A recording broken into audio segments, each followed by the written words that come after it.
Bagaimana jika terdapat kerugian atau ketidakpuasan dalam pemilu? Siapa yang menjamin suara rakyat benar-benar adil dan sesuai dengan harapan rakyat Indonesia? Ketika hasil dipertanyakan, sengketa pemilu hadir sebagai salah satu jalan keadilan. Ini adalah mekanisme penting untuk menjaga kepercayaan publik dan upaya untuk menjaga suara rakyat tetap bermartabat serta demokrasi tetap terjaga. Melalui Bawaslu Membelajarkan, kami menyajikan adjudikasi sengketa proses dan penyusunan putusan. Hal ini penting karena adjudikasi sangat krusial dalam proses penyelesaian sengketa ketika mediasi tidak menemukan kesepakatan. Ini tentang bagaimana proses adjudikasi itu dijalankan dan bagaimana menyusun putusan yang baik, sistematis, serta memiliki pertimbangan hukum yang kuat. Dalam menjalankan kewenangan, Bawaslu Provinsi, dan Bawaslu Kabupaten Kota tidak bekerja sendiri. Pelaksanaan tugas penyelesaian sengketa didukung secara administrasi dan teknis operasional oleh Sekretariat Jenderal Bawaslu, Sekretariat Bawaslu Provinsi, serta Sekretariat Bawaslu Kabupaten Kota, sesuai dengan tingkatannya. Dukungan ini memastikan bahwa proses penyelesaian sengketa dapat berjalan tertib, terkelola dengan baik, serta terdokumentasi secara administratif sesuai dengan ketentuan yang berlaku. Pemahaman mengenai sengketa proses, dari sinilah terlihat bagaimana mekanisme hukum pemilu bekerja untuk menjaga keadilan, kepastian, dan ketertiban dalam setiap tahapan penyelenggaraan pemilu. Yang menjadi objek sengketa proses pemilu adalah putusan yang dikeluarkan oleh KPU, KPU Provinsi, atau KPU Kabupaten Kota. Putusan tersebut harus berbentuk surat keputusan dan atau berita acara, sehingga memiliki dasar administratif yang jelas dan dapat dijadikan objek permohonan sengketa. Penegasan mengenai objek sengketa ini penting agar terdapat batasan yang tegas mengenai keputusan apa saja yang dapat disengketakan dalam proses pemilu, sekaligus memberikan kepastian hukum bagi peserta pemilu dalam mengajukan permohonan sengketa. Para pihak dalam penyelesaian sengketa proses pemilu terdiri atas pemohon, termohon, dan pihak terkait. Ketiga unsur ini memiliki peran dan kedudukan masing-masing dalam proses mediasi maupun proses adjudikasi. Pemohon adalah calon peserta pemilu atau peserta pemilu yang merasa haknya dirugikan akibat suatu keputusan penyelenggara pemilu. Termohon dalam sengketa proses pemilu adalah penyelenggara pemilu yang mengeluarkan keputusan, yaitu KPU Provinsi atau KPU Kabupaten Kota sesuai dengan tingkat kewenangannya. Sementara itu, pihak terkait adalah pihak yang memiliki kepentingan langsung atau berpotensi dirugikan atas sengketa yang diperiksa. Keterlibatan pihak terkait ini penting agar putusan yang dihasilkan benar-benar mempertimbangkan seluruh kepentingan yang terdampak oleh sengketa. Dalam mengajukan permohonan, terdapat sejumlah kelengkapan berkas yang harus dipenuhi. Yang pertama, formulir permohonan atau formulir model PSPP 01, 2. Objek yang disengketakan, 3. Identitas pemohon dan kuasa hukum, 4. Surat kuasa khusus, 5. Bukti dan daftar bukti. Berkas permohonan dibuat dalam 4 rangkap, 1 rangkap asli bermaterai dan leges, 3 rangkap salinan, dan 1 file soft copy. Penyampaian permohonan sengketa dapat dilakukan melalui 2 cara, yakni secara langsung maupun tidak langsung. Secara langsung, pemohon atau kuasa hukum dapat langsung datang ke kantor Bawaslu di jam kerja, dan secara tidak langsung atau melalui sistem daring bisa diakses melalui SIPS di bawaslu.go.id sehingga memudahkan pemohon ketika tidak dapat hadir secara fisik. Penyelesaian sengketa dalam proses pemilu dilakukan melalui 2 mekanisme utama, yakni mediasi dan juga adjudikasi.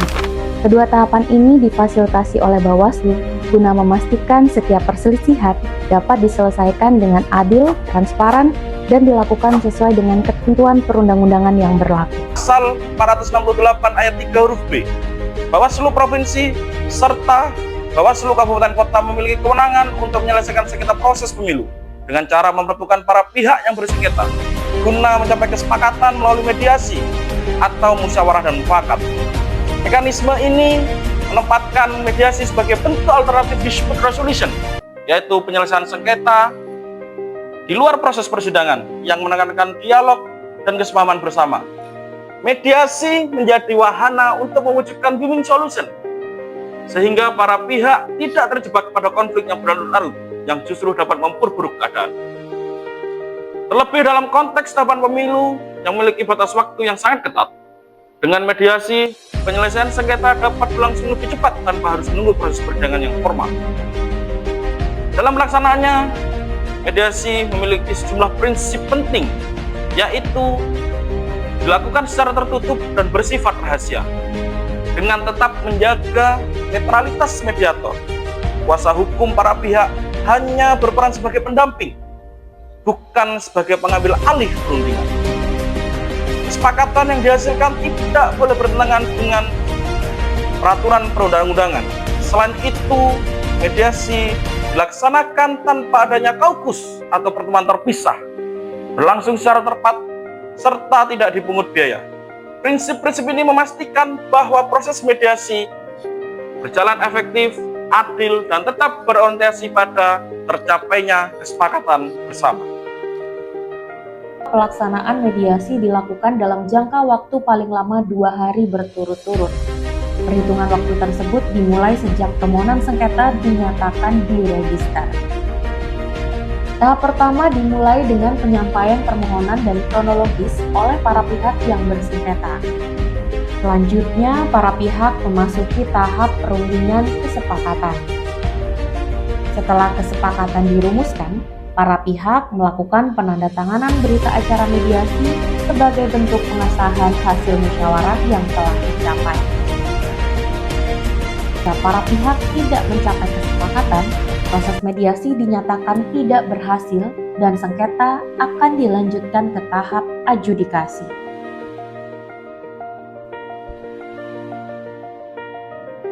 Prinsip dasar pelaksanaan adjudikasi dalam penyelesaian sengketa proses pemilu menekankan pada tata cara persidangan yang menjamin keterbukaan, ketertiban, dan kepastian hukum. Proses adjudikasi bersifat terbuka untuk umum sebagai wujud transparansi dan akuntabilitas dalam penyelesaian sengketa. Keterbukaan ini memungkinkan publik untuk mengetahui jalannya persidangan serta memastikan bahwa proses berjalan secara objektif. Selain itu, para pihak yang bersengketa dapat diwakili atau didampingi oleh kuasa hukum selama proses adjudikasi berlangsung, sehingga hak-hak para pihak tetap terlindungi dalam forum persidangan. Dalam memeriksa dan memutus permohonan sengketa proses pemilu, dibentuk majelis adjudikasi yang berasal dari unsur anggota Bawaslu Provinsi, atau anggota Bawaslu Kabupaten Kota sesuai dengan tingkat kewenangannya. Panitia adjudikasi yang berasal dari unsur pegawai Sekretariat Jenderal Bawaslu, Sekretariat Bawaslu Provinsi, atau Sekretariat Bawaslu Kabupaten Kota sesuai dengan tingkatannya.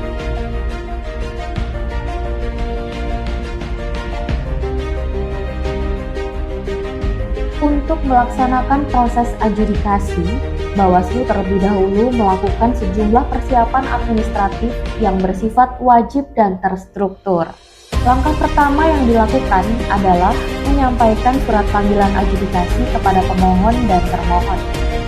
Surat panggilan ini disusun sesuai dengan ketentuan yang tercantum dalam formulir model PSPP 13, sehingga tahapan adjudikasi dalam penyelesaian sengketa proses pemilu dilaksanakan melalui rangkaian persidangan yang terstruktur dan sistematis. Tahap pertama dimulai dengan penyampaian permohonan oleh pemohon yang memuat pokok sengketa serta dasar permohonan yang diajukan. Selanjutnya, jawaban termohon. Dalam hal ini, termohon menyampaikan jawaban sebagai tanggapan atas permohonan tersebut sesuai dengan formulir model PSPP 08. Jawaban termohon dibuat satu rangkap asli yang ditandatangani dan distempel serta 3 rangkap fotokopi. Selain dalam bentuk cetak, jawaban termohon juga harus diserahkan dalam bentuk digital berformat Word dan disimpan pada media penyimpanan data elektronik. Jawaban termohon harus dilampiri dengan berkas berupa alat bukti dan daftar alat bukti sesuai dengan formulir model PSPP 10. Selanjutnya, jika terdapat pembacaan permohonan pihak terkait. Dalam proses ini, pihak terkait juga diberikan kesempatan untuk mengajukan permohonan atau memberikan keterangan apabila memiliki kepentingan langsung terhadap sengketa yang diperiksa. Pemeriksaan alat bukti menjadi tahapan penting yang menentukan arah pertimbangan majelis dalam memutus sengketa. Pada tahap pemeriksaan alat bukti, majelis adjudikasi terlebih dahulu menetapkan substansi pokok yang harus dibuktikan. Kombinasi alat bukti tersebut menjadi dasar bagi majelis untuk menilai kebenaran materi sengketa secara objektif dan menyeluruh. Bahkan ada tahap penyampaian kesimpulan oleh para pihak, yakni dari pemohon, termohon, dan pihak terkait diberikan kesempatan untuk menyampaikan kesimpulan akhir sebagai penegasan atas argumentasi dan bukti yang telah disampaikan selama persidangan. Dan rangkaian tahapan tersebut diakhiri dengan pembacaan putusan oleh majelis adjudikasi sebagaimana yang tertuang dalam formulir model PSPP 21. Melalui kegiatan Bawaslu membelajarkan tentang adjudikasi sengketa proses dan penyusunan putusan, kita semakin memahami bahwa adjudikasi bukan sekedar tahapan persidangan, tetapi merupakan fase yang sangat krusial dalam memastikan keadilan bagi para pihak ketika mediasi tidak tercapai kesepakatan. Dari sinilah ketelitian, ketepatan analisis fakta, serta kecermatan dalam menyusun putusan benar-benar diuji.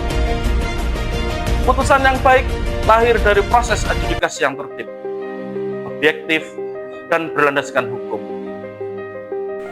Berikut adalah teknik penulisan putusan adjudikasi pada mediasi sengketa peserta pemilu dengan penyelenggara pemilu menggunakan formulir model PSPP 21 dengan menggunakan contoh kasus sebagai berikut.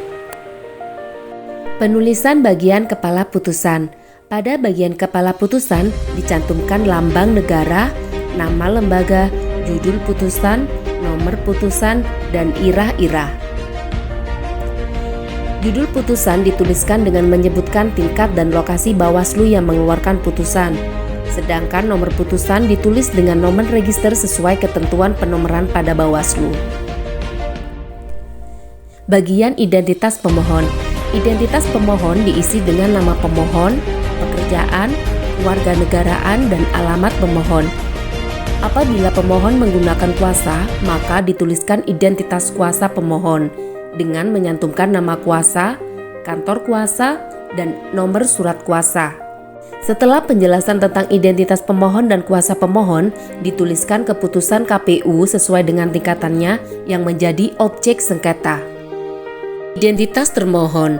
Di antara bagian identitas pemohon dan kuasa pemohon ditulis kata terhadap di bagian tengah dokumen. Di bawah kata terhadap ditulis identitas termohon yang ditulis dengan keterangan tingkat dan lokasi KPU yang menjadi termohon. Identitas termohon dapat disertai dengan kuasa termohon apabila termohon menggunakan kuasa. Bagian registrasi. Pada bagian ini dijelaskan tanggal permohonan diajukan dan tanggal permohonan diterima Bawaslu, serta dicatat pada buku register permohonan penyelesaian sengketa. Bagian penjelasan proses. Bagian ini menjelaskan proses yang telah dilalui pada proses adjudikasi. Pada adjudikasi di contoh kasus ini tidak terdapat pihak terkait dan tidak dilaksanakan agenda pemberian keterangan pihak pemberi keterangan. Para pihak juga tidak menghadirkan ahli. Berikut penulisan proses-proses yang telah dilalui selama adjudikasi dalam contoh kasus ini. Bagian duduk sengketa. Bagian duduk sengketa ditulis dengan kalimat tentang duduk sengketa. Pada tengah halaman dan di bawahnya diberi keterangan tentang nomor register perkara. Sebagaimana contoh penulisan bagian duduk sengketa sebagai berikut. Pokok permohonan. Pada bagian ini dijelaskan mengenai hal yang menjadi pokok permohonan pemohon. Pokok permohonan pemohon dapat dibaca pada permohonan pemohon yang diajukan kepada Bawaslu. Pokok permohonan pemohon pada contoh kasus ini sebagai berikut. Jawaban termohon. Jawaban termohon dapat dituliskan berdasarkan jawaban yang disampaikan termohon dalam proses adjudikasi. Contoh penulisan jawaban termohon pada contoh kasus ini sebagai berikut. Bukti. Penulisan bukti diklasifikasi menjadi bukti surat atau tulisan dan keterangan saksi atau ahli. Penulisan masing-masing jenis bukti diklasifikasi kembali menjadi bukti surat atau tulisan yang diajukan pemohon, termohon, dan pihak terkait, serta keterangan saksi atau ahli yang diajukan pemohon, termohon, dan pihak terkait. Bukti surat diberi nomor registrasi dan ditulis dengan urut. Contoh penulisan bukti dengan menggunakan contoh kasus sebagai berikut. Keterangan saksi. Saksi pemohon bahwa selain mengajukan bukti dokumen, pemohon juga mengajukan saksi dan atau ahli yang memberikan keterangan. Saksi termohon bahwa selain mengajukan bukti-bukti dokumen, termohon juga mengajukan saksi yang memberikan keterangan. Sebagaimana contoh kasus sebagai berikut. Kesimpulan pemohon, termohon, dan pihak terkait. Bagian ini diisi dengan menuliskan tanggal pengajuan kesimpulan oleh pemohon, termohon, dan pihak terkait. Oleh karena contoh kasus tidak menggunakan pihak terkait, maka penulisan bagian ini adalah sebagai berikut. Pertimbangan hukum. Bagian ini terdiri dari tenggat waktu pengajuan permohonan, objek sengketa, kedudukan hukum pemohon, kedudukan hukum termohon, serta kewenangan Bawaslu. Tenggat waktu pengajuan permohonan. Pada bagian ini dijelaskan mengenai tanggal permohonan diajukan, tanggal permohonan diregister, serta tanggal surat keputusan KPU atau surat KPU diterbitkan, sehingga diketahui apakah permohonan masih dalam tenggat waktu pengajuan. Berikut contoh penulisan tenggat waktu berdasarkan contoh kasus. Objek sengketa. Bagian objek sengketa diisi dengan surat keputusan atau berita acara KPU yang merugikan pemohon. Contoh penulisan objek sengketa dengan berdasarkan contoh kasus sebagai berikut. Kedudukan hukum atau legal standing pemohon diisi dengan kesesuaian kedudukan hukum pemohon dengan permohonan yang diajukan dan peraturan perundang-undangan terkait sengketa proses pemilu. Berikut contoh penulisan kedudukan hukum pemohon. Kedudukan hukum atau legal standing termohon diisi dengan kesesuaian kedudukan hukum termohon dengan permohonan yang diajukan dan peraturan perundang-undangan terkait sengketa proses pemilu. Contoh penulisan berdasarkan contoh kasus sebagai berikut. Kewenangan Bawaslu. Pada bagian ini menjelaskan dasar wewenang Bawaslu dalam menyelesaikan sengketa. Contoh penulisan berdasarkan contoh kasus sebagai berikut. Pendapat hukum majelis. Majelis adjudikasi telah menelaah dan mencermat permohonan dari pemohon dan jawaban dari termohon. Setelah mempertimbangkan seluruh hal yang disampaikan kedua pihak, majelis akan mengambil keputusan berdasarkan hal-hal tersebut. Contoh penulisan berdasarkan contoh kasus sebagai berikut. Kesimpulan. Kesimpulan adalah rangkuman akhir yang mengikat dari semua pertimbangan hukum dan fakta yang telah dipaparkan sebelumnya. Pada contoh kasus ini, majelis adjudikasi menolak permohonan, sehingga kesimpulan dituliskan menjadi sebagai berikut. Penutup. Penutup putusan menandai berakhirnya seluruh proses adjudikasi. Pada contoh kasus ini, penutup dituliskan sebagai berikut. Dan yang terakhir, bagian tanda tangan. Putusan ditandatangani oleh majelis adjudikasi dan sekretaris majelis dengan format sebagai berikut. Materi yang telah dipaparkan dapat memberi bekal pengetahuan dan keterampilan bagi kita semua dalam menjalankan tugas pengawasan dan penyelesaian sengketa proses pemilu secara profesional, berintegritas, dan akuntabel.